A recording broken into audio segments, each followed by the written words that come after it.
চরমনে হিন্দুরা কিন্তু আমাদেরকে দেবতার মতো মানে, অনেক ভক্তি শ্রদ্ধা করে।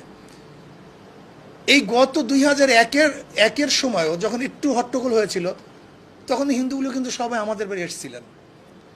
এমনকি চরমনায়ের হিন্দুদের অবস্থা এরকম, পূজার সময় আইন শৃঙ্খলা বাহিনীর যখন মিটিং ডাকা হয়, তখন তাদের পক্ষ থেকে, পূজা কমিটির পক্ষের থেকে প্রশাসনকে বলে ওখানে কোনো পুলিশ দেওয়ার দরকার নেই, চরমনায় হুজুররা আছেন, তারা আমাদের নিরাপত্তার জন্য যথেষ্ট। আমরা বাংলাদেশের মানুষ, কে মুসলমান কে হিন্দু আমাদের দেখার বিষয় নয়। আমরা এদেশের নাগরিক। কে হিন্দু কে খ্রিস্টান কে বৌদ্ধ এটা দেখার বিষয় নয়, আমি বাংলাদেশের নাগরিক।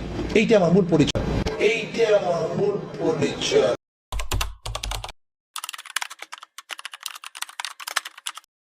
আসলে এই আন্দোলনের মাধ্যমে বহু মাসআলা হল হয়ে গেছে।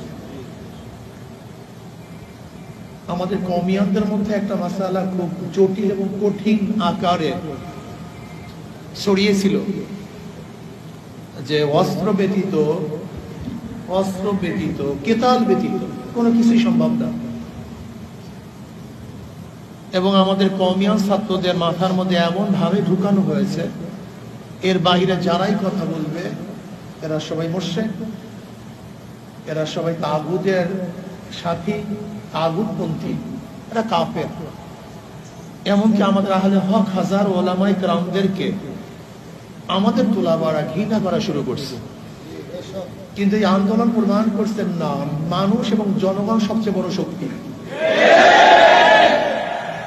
জনগণের চেয়ে বড় শক্তি কিছুই না, মানুষ এবং জনগণ সবচেয়ে বড় শক্তি।